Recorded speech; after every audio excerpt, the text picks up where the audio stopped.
मेरा घर पे 4 आदमी का नाम कटा हुआ है। अरे बात क्या होगा, ऐसा भरुआ है, इलेक्शन कमिश्नर है। हमको तो लगता है दीदी लड़ रही है मतलब ज्ञानेश्वर कुमार से, वो चुनाव आयोग से लग रहा है कि वोट चुनाव लड़ रही है। क्या ना, मेरा नाम तो ही डिलीट हो गया है SIR से। पर जिस आदमी के पास पासपोर्ट है वो 20-20 कंट्री घूम के आया, उसका नाम डिलीट है। 58 सालों में ऐसा पहली बार इनके साथ होगा। जब से ये एलिजिबल हुए थे वोट डालने के लिए, तब से इनके साथ पहली बार ऐसा होगा ये वोट नहीं डाल पाएंगे। पश्चिम बंगाल के चुनाव में SIR सबसे बड़ा मुद्दा रहा है, क्योंकि स्पेशल इंटेंसिव रिवीजन को लेकर के लगातार सवाल उठते रहे हैं। इसकी टाइमिंग को लेकर के भी सवाल उठते रहे हैं। विवाद और गर्मा जाता है जब चुनाव आयोग TMC को दो टूक कहते हैं और कहते हैं यहाँ हिंसा रहित, धमकी रहित, प्रलोभन रहित चुनाव कराए जाएंगे।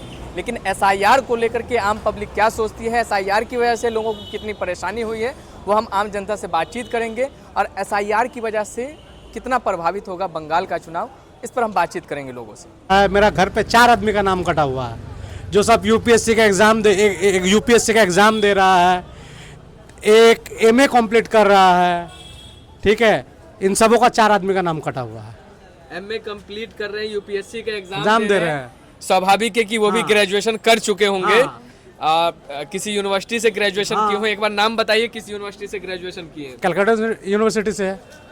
तो ये चुनाव आयोग के लिए ये संदेश है कि कोलकाता यूनिवर्सिटी से इनके भाई साहब ग्रेजुएशन कर चुके हैं। एक और बहन है मेरी, एक और बहन है, उनका भी हाँ, नाम कट उनका गया। भी नाम कटा हुआ और उनका नाम कट चुका है वोटर लिस्ट हाँ। से SIR में, हाँ। है ना। तो ये चुनाव आयोग के लिए आप क्या कहेंगे सर जी?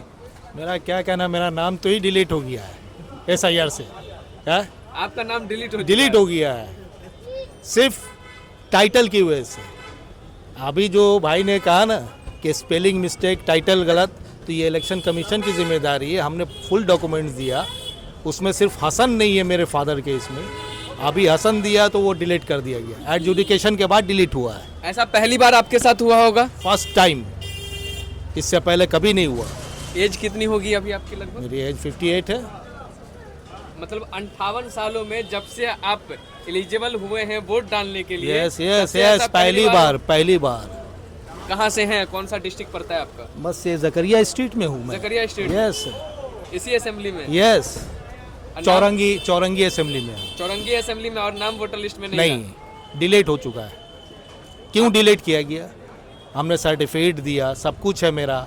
जब से मैं एलिजिबल तब से वोट दे रहा हूँ। आप इसके लिए जो भी डॉक्यूमेंट होता है वो सारी चीजें बिल्कुल। क्या डॉक्यूमेंट चाहिए बताइए ना, क्या डॉक्यूमेंट चाहिए? किसी चीज़ को इलेक्शन कमीशन तो मान ही नहीं रहा, तो डॉक्यूमेंट्स क्या चाहिए आपको? कहाँ से लाएं डॉक्यूमेंट्स? इलेक्शन कमीशन खुद अपना डॉक्यूमेंट पूरा दे सकेगा? है? एक आम पब्लिक को सिर्फ लाइन में लगाए हुए हैं, काम धंधा तो कुछ है नहीं। इस आदमी के पास पासपोर्ट है, वो 20-20 कंट्री घूम के आया, उसका नाम डिलीट है। जज का नाम डिलीट है, क्यों? तो जज बना कैसे आदमी?